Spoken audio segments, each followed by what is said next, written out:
listen, it's the 30th today? Yeah, 30th. December 30th. We're on the verge of New Year's Eve, which I don't know what you guys are doing. I'm sure some of you are probably whooping it up. I will be doing 0. I'll be lucky if I'll be awake at midnight, let alone like go out and like do something. Those days are over. Forget about it. With age comes change. I don't even know if I can remember the last time I got really like smashed up New Year's Eve. I wasn't even a serious drinker most of my life. It's weird how I just overcome everything that I don't do and be like, I can become a drinker, watch this. Many a times I tried to prove that wrong, and I was just like, man, I remember one time on New Year's, I drank a whole 2.6 of Bacardi, and I think my body doesn't like white rum. It was bad. But I think I got alcohol poisoning that time. I was trapped in my buddy's apartment for like 2 days because I couldn't leave the toilet. I was like, how much stuff could be in a guy's human body to like come out both ends at the same time? And work was calling. I had to call work. I was working at Howard's at the time, and I had to call them and be like, I can't come to work. I am annihilated last night, and I am sick. Not happy. But it's expected, and it happens all the time. Man, we got drivers at Brawler that don't show up. Just like, how old are you? You don't even fucking show up to work. That was kind of a learning curve for me then. I didn't screw up too much at Cooper's, and then after Cooper's, it was Howard's. And I fucked up a little bit then because I was living in the city again.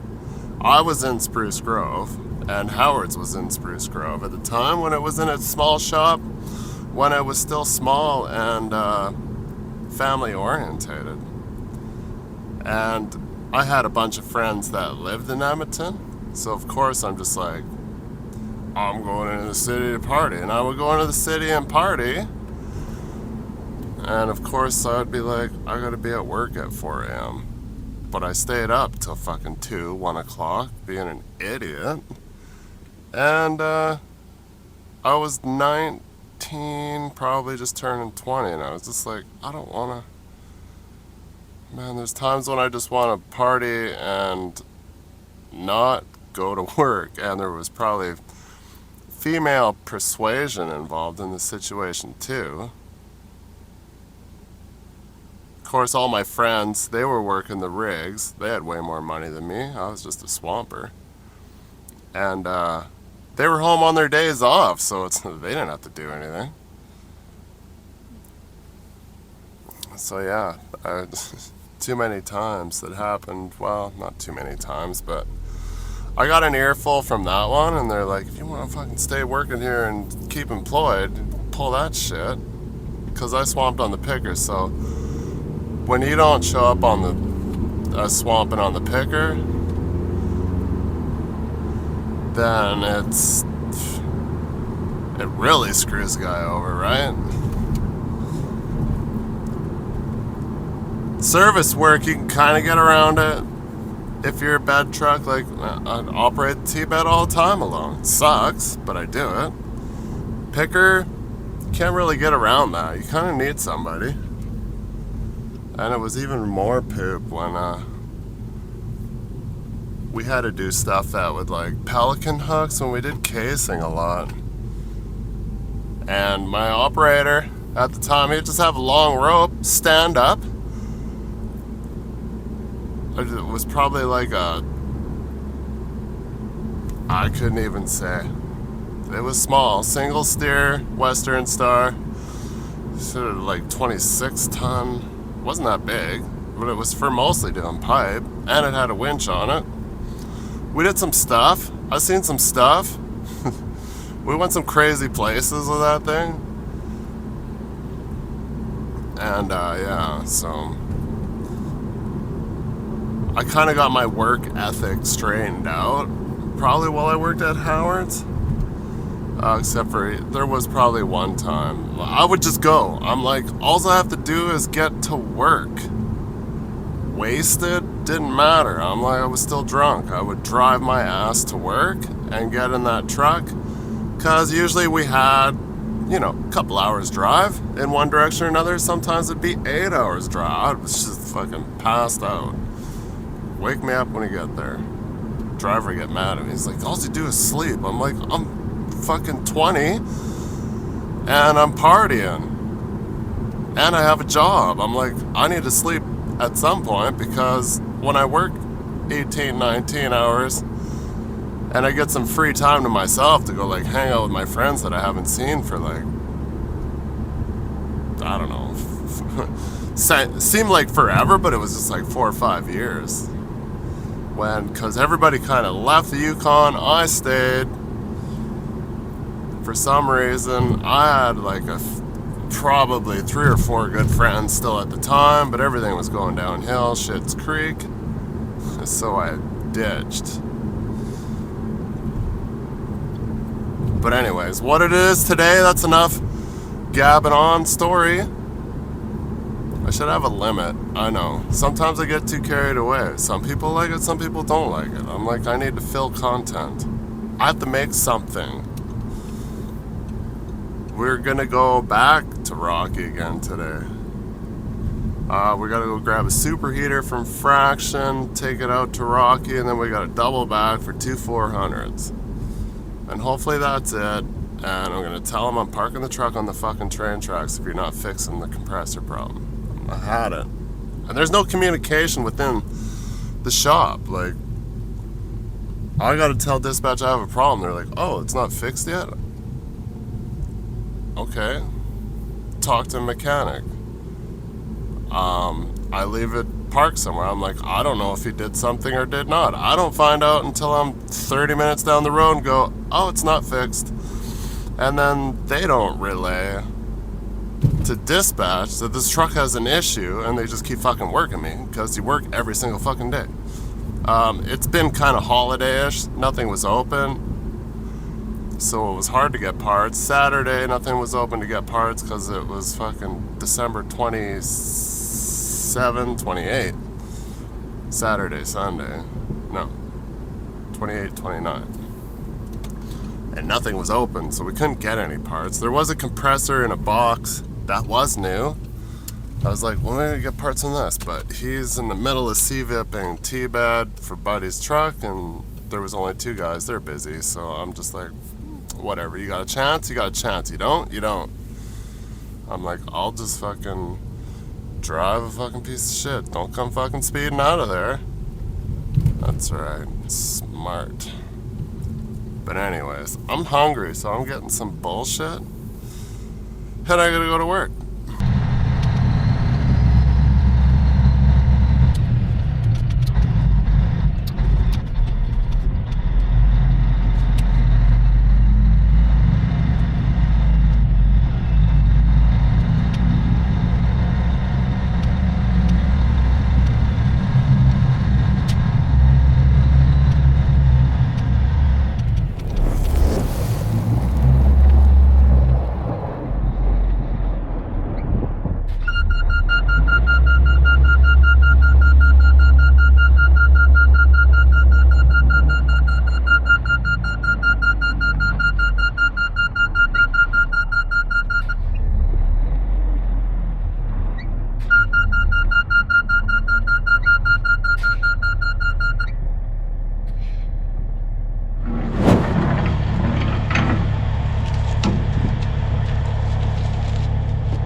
driving, and it's just, it's like, what was that?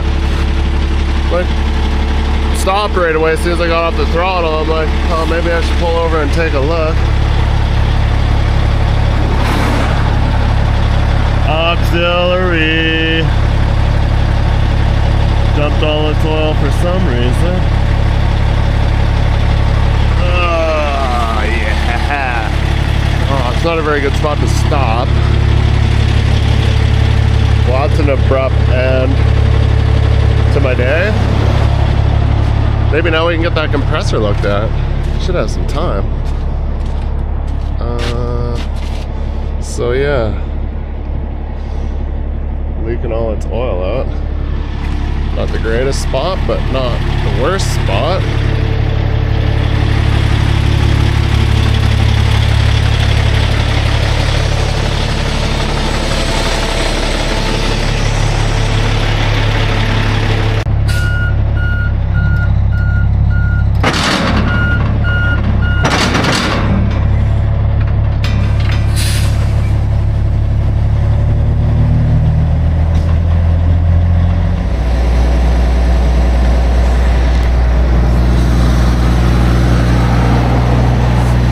Got some tall tale signs.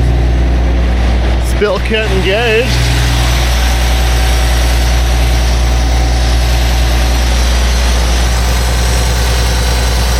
I was gonna back up and get on that Range Rover, but as soon as I went to back up, it was crunch, crunch. I'm like, okay, not doing that.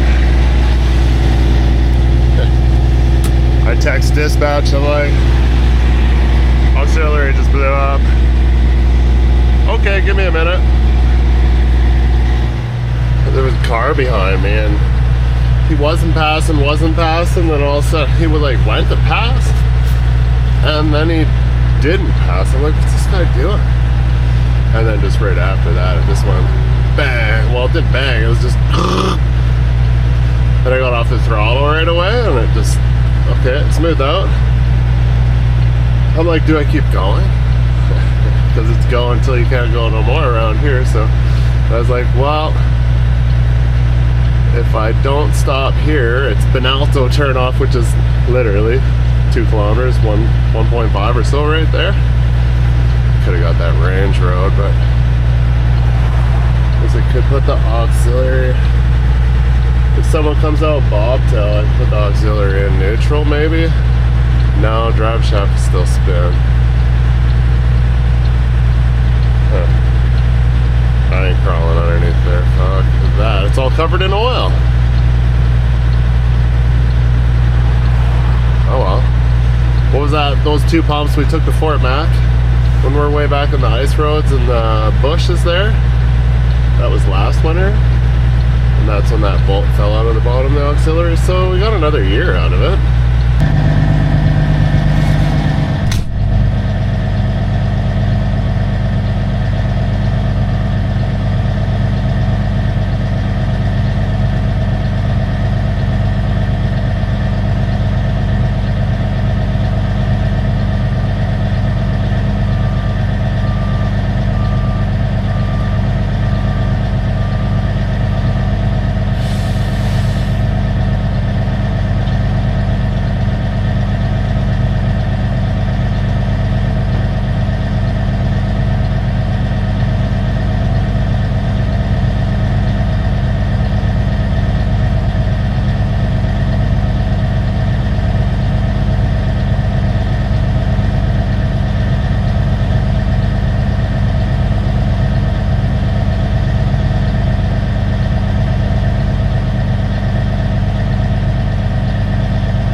maybe. Hopefully.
I'm back at the shop now. I'm over here now. I was over there. Now I'm over here. That's pretty major. That's gonna leave a mark. I can see the gears. They look pretty good. All the way across the bottom. Holy, how does that happen? Oh, the whole inside shifted by the looks of it. And then it broke the case. I just greased.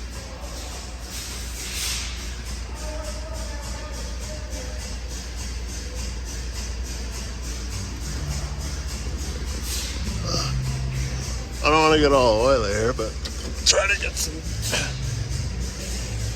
fucking creepers. How do they design a creeper that fucking mess on the floor? Holy. Broken. So there's a big piece on the highway somewhere there. Huh.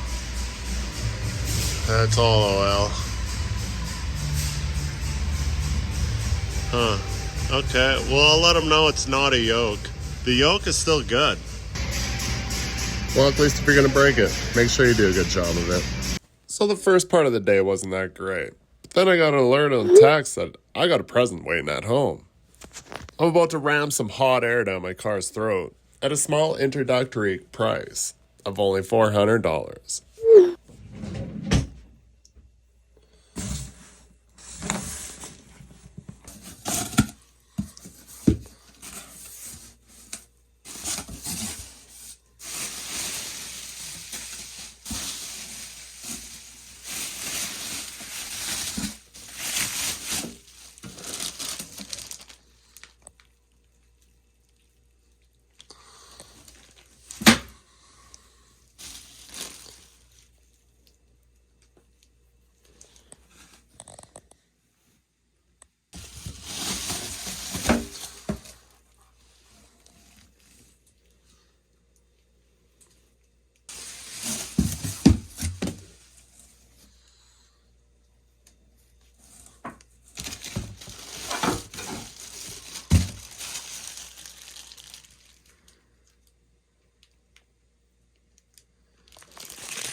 It's a garbage bag all the way from UK. Feels like it's way better quality than ours.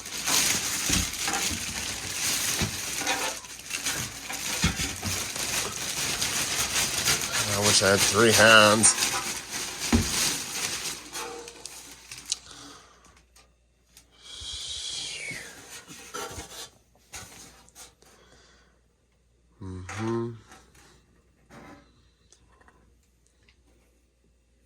And supposedly it doesn't fit my car precisely. It comes two different brackets on the airbox. One is plastic, one is metal. You can't get the metal one anymore, and all the new ones have the plastic ones. So there's going to be some customization to make it work. This is all you need here is a flathead screwdriver. I got at least one of those. Competent. All right, don't hurt yourself. You can barely say the word. Well, I'm pretty good at being incompetent. That's close enough.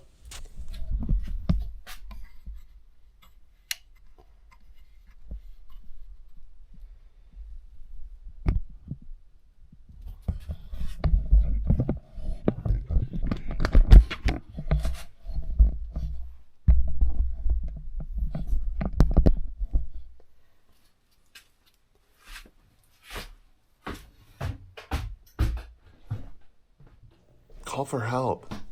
Somebody help me.